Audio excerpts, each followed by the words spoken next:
Hi, I'm Steve Huston. Today we're going to work in sketchbooks, and I'm going to show you how to render in the sketchbook. We'll work small and relatively fast. We're working with gouache.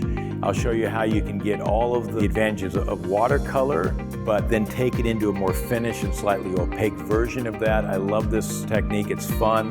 The pressure's off. It's a great way to get mileage for rendering without all the pressure of the big finish. Steve Huston is an internationally renowned painter and draftsman who has worked for such clients as Caesar's Palace, MGM, Paramount Pictures, and Universal Studios, and has taught drawing and painting at Disney, Warner Brothers, Blizzard Entertainment, and DreamWorks Studios.